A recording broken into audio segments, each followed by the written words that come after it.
इस खबरनामे को पेश करदा अलमन्नान ज्वेल्स शालीबंडा हैदराबाद। दोस्तों साथियों, मैं Mohammed Rashid MK TV channel के खास प्रोग्राम आमने सामने में आपका आज के मेहमान जो शहर हैदराबाद के लिए बहुत ही जानी मानी शख्सियत है, जो आज हमारे स्टूडियो में आए हैं, हम उनका खैर मकदम करते हैं और आपसे भी मुतारुफ कराता हूं हाफिज असलम यूसुफ साहब से, जो एजुकेशनिस्ट है। और आज का जो अहम मुद्दा है, नई नस्ल को किस तरह से तालीम से आरास्ता कराया जाए, किस तरह से तालीम में कौन से तालीमी इदारे से हमें बच्चों को उबूर में लाना चाहिए, और इसके ऊपर में हम कई मालूमाती बातें करेंगे आज के हमारे खुसूसी मेहमान हाफिज असलम साहब से। असलम साहब, आपका एमके टीवी चैनल में बहुत बहुत खैर मकदम है। अल्हम्दुलिल्लाह, बहुत बहुत शुक्रिया। मैं शुक्रगुजार हूँ एमके चैनल के चेयरमैन साहब और उनके स्टाफ का भी, जो आज जो मुझे मौका दिए हैं इस बात पे, इस मौजू पे बात करने के लिए। सबसे पहले मैं वो हदीस को बताऊंगा जो कि हर छोटे से बड़े लोग जानते हैं, तलबुल इल्मी फरीदतुन अला कुल्ली मुस्लिमी व मुस्लिमा। ये किसी से भी पूछा जाए इस बात का जो भी तर्जुमा हो हर किसी को मालूम है, मगर इसके तहत अगर किसी से पूछा जाए इल्म का हासिल करना हर मुसलमान मर्द और औरत पर फर्ज है, ये बात सामने आ जाती है, हर किसी को पता है। इसके अंदर अमल कितना है और इसमें अमल कितना होता है और अमल कितना करवाया जाता है। बताया जाता है कि अगर इल्म अगर सीखना हो तो चीन तक भी जाना चाहिए। और मैं चाहता हूं कि जैसा कि तलाबकट्टे में हाईटेक इस्लामिक स्कूल जो पुराने शहर में जो मेहनत कर रहा है, सुबह फजर के बाद से क्लासेस और इवनिंग क्लासेस है, नाइट क्लासेस है, प्री प्राइमरी प्लेवे मेथड्स है। मैं सबसे इस तरह से गुजारिश करूंगा कि एक तो करीबी स्कूल हो ताकि बच्चा थके ना, और उन पेरेंट्स से गुजारिश करता हूं जो सिर्फ और सिर्फ अपने बच्चों पे सिर्फ मॉडर्न एजुकेशन की तरफ मुतवज्जे हैं। जी, आज जो मुस्लिम मुआशरा है, जो मुस्लिम मुआशरे को आज या टारगेट किया जा रहा है या टारगेट बन रहे हैं, जी पता नहीं या टारगेट हो रहे हैं या टारगेट बन रहे हैं। लिहाजा उन पेरेंट्स से मैं इस चीज को लेकर मैं बात करूंगा कि जो पेरेंट्स जो मॉडर्न एजुकेशन को तरजीह देते हैं और इस्लामिक एजुकेशन से दूर होते हैं। जी, और तो और बाज बिलाशुबा अगर देखा गया तो कुछ ऐसे भी लोग हैं, जबकि अगर कोई मस्जिद में चला जाए तो उसका वजू मुकम्मल तरीके से नहीं होता, वजू में कितने फराइज हैं नहीं पता, वजू में कितने सुन्नतें हैं नहीं पता। इसके अलावा भी जब अगर घर से कोई शख्स आता है, अगर कोई घर से शख्स पानी नहाने के आदाब क्या है, हर गुस्ल के आदाब क्या है, गुस्ल में फराइज कितने हैं, सुन्नत वाजिबात के तरीके नहीं पता। इसी मौके पर हाईटेक इस्लामिक स्कूल जो हकीकी इस्लामिक प्रोवाइड कर रहा है, रीजन कि आज हमारे मुआशरे में जैसा कि स्कूल है क्रिश्चियन स्कूल है तो वो क्रिश्चियनिटी अपने कंप्लीट तरीके से बताता है, वो अपना मजहब का काम कर रहा है। वैसे ही कोई अदर स्कूल है तो वो अपने मजहब का काम स्कूल में कर रहा है। तो आज हमारे बीच में एक अपॉर्चुनिटी है, जो अपॉर्चुनिटी आपके हमारे बीच में जो मुस्लिम स्कूल्स है, जो स्कूल्स मुस्लिम रहने के बावजूद भी इस्लामिक एजुकेशन नहीं दे सकते, नहीं देते हैं, तो वो उन स्कूलों के ताल्लुक से अगर मैं कुछ कहूँ, जैसा कि इस्लामिक एजुकेशन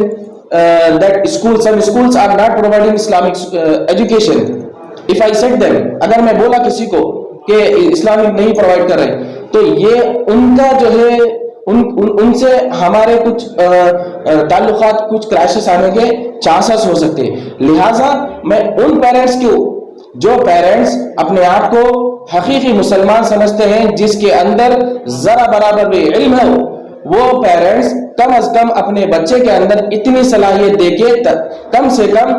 मॉडर्न एजुकेशन के साथ इस्लामिक एजुकेशन भी बच्चे के अंदर हो। तालीम तो हर लैंग्वेज जरूरी है। तालीम में मेरा सवाल यही था, क्या अगर हम जो नाजरीन हमारे को देख रहे हैं उनके दिल में ये ख्याल आता है कि मेरा बच्चा डॉक्टर बन जाए, मेरा बच्चा इंजीनियर बन जाए, मेरा बच्चा लॉयर बन जाए, मेरा बच्चे को गवर्नमेंट नौकरी मिल जाए। तो इसके लिए मॉडर्न एजुकेशन आज नहीं बल्कि जो हम पिछले 3 डिकेड से देख रहे हैं, 1980 से अगर हम देखेंगे तो एजुकेशन बहुत ही चेंज होता जा रहा है और मॉडर्न टाइप में आता जा रहा है। वहां पर ऐसा देखने को मिल रहा है कि बच्चा अगर डॉक्टर बन जाए तो उनकी दीन दुनिया पूरी कंप्लीट हो गई। और जो वालिदैन हैं, जिस तरह से वालिदैन अपने बच्चों के फ्यूचर को लेकर के सोच रहे हैं कि बच्चा अगर डॉक्टर बन जाता है, बच्चा अगर इंजीनियर बन जाता है, बच्चा अगर लॉयर बन जाता है, बच्चा दुनियावी हिसाब किताब में एक हायर लेवल पे आ जाता है, तो दैट कंप्लीट। तो क्या इस्लाम में ऐसा कहीं पर बताया गया है कि इंग्लिश नहीं सीखा जाए या तेलुगु नहीं सीखा जाए या हिंदी मीडियम में नहीं पढ़ा जाए? इस एजुकेशन को लेकर आप जैसा अभी बताया कि इंग्लिश मीडियम के अगर हम कोई स्कूल से बात करते तो वो बुरा मान जाए, तो क्या ये सही है गलत है? क्या एज ए मुसलमान हम इंग्लिश मीडियम में पढ़ सकते हैं या नहीं पढ़ सकते? हाँ बिल्कुल, इंग्लिश मीडियम चाहे इंग्लिश लैंग्वेज हो चाहे तेलुगु लैंग्वेज हो, अभी वक्त के हिसाब से हमें सीखना जरूरी है जी। जरूरी इसीलिए है कि देखा गया तो हम कोई एक ऐसा नहीं कि आजकल आपको देखा गया था, आप जो है ना तेलंगाना या और अदर स्टेट में भी हर लैंग्वेजेस मदरसे के अलावा भी हर लैंग्वेजेस मैंडेटरी कर दिए। और सबसे अहम मकसद हमारा, हम हर लैंग्वेज में तवज्जो करें ताकि हमें सहूलत हो, क्योंकि आज हम यहाँ पर है, कल कहीं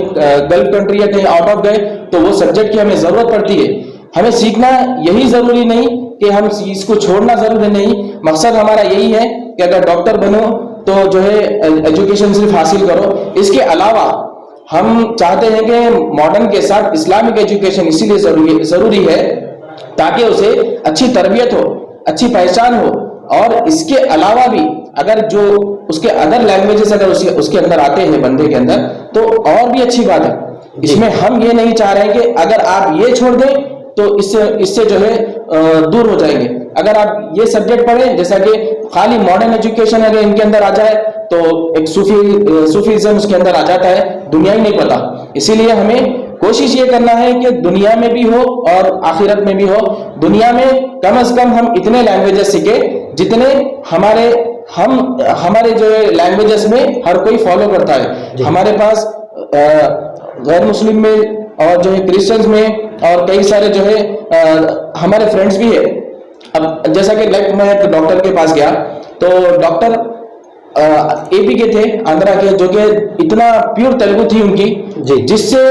मैं खुद भी शॉक्ड हो गया कि अरे डॉक्टर तेलुगु में कंप्लीट जो है उनकी डिग्री तो कंप्लीट कर ली, बट डिग्री कंप्लीट होने के बाद हम जब उनसे, जैसा कि मैं नाम सुना सो डॉक्टर है, उनको जो है बहुत ही जो है अच्छे माहिर डॉक्टर है। अब माहिर डॉक्टर के पास जाने के बाद सिर्फ उसको उसकी लैंग्वेज के बारे में ही पता है तो हम कहां पर जाएंगे? तो इसीलिए उन्हें या फिर हमें, हमारी नस्ल को हम सिर्फ एक ही जगह पे या एक ही मोड़ पे या एक ही रास्ते पे अगर उसे चलाएंगे तो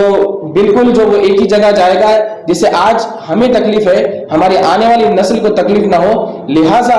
ये तकलीफ को देखते हुए मैं उन पेरेंट्स से गुजारिश करता हूं कि आप तमाम अपने बच्चों पे गौर फिक्र करें, सिर्फ एक ही जगह या एक ही मोड़ पे बच्चों को ना छोड़ें। हम कोशिश ये करते हैं कि इस्लामिक हमारा जो एम है, हमारा मकसद है कि कम से कम इतनी तरबियत आ जाए बच्चों में, वो अपने माँ बाप की वफात के बाद, माँ बाप के गुजरने के बाद कम से कम उन्हें ईसाले सवाब कर सके और अपनी जीती जाती जिंदगी में वो खुश रह सके और आने वाली नस्ल को अच्छी तरजीह दे सके। और कोशिश ये हो कि वो अपनी नस्ल को सुधारे, आगे नस्ल बढ़ती रहे और इंशाअल्लाह हर कोई सुधरते रहे। इसी मौजू पे हम चाहते हैं कि कोई भी मकसद हो, वो मकसद को सक्सेसफुल किया जाए, वो मकसद को कामयाब बनाया जाए, वो मकसद के अंदर हमारा मफाद ना हो, वो मकसद जिससे हर कोई इस्तेफादा हासिल करे। ये चीजें सोच और फिक्र करके इंशाअल्लाह इसको, ऐसी एजुकेशन को जिससे हमें फायदा हो और हम इसका फायदा देते रहेंगे नस्ल को। चलिए, तो नाजरीन इसका मतलब ये है कि आप डॉक्टर बनाएं, इंजीनियर बनाएं, लॉयर बनाएं, आप जो चाहें अपने बच्चों को मुस्तकबिल में बनाएं, लेकिन साथ ही साथ अगर आप बाहैसियत मुसलमान अपने बच्चों को ईमानी कैफियत भी बताते हैं और ईमानी मालूमात भी बताते हैं, इस्लामिक स्टडीज भी आप उनको देते हैं और बाज़ाब्ता बचपन से देते हैं ताकि बच्चों को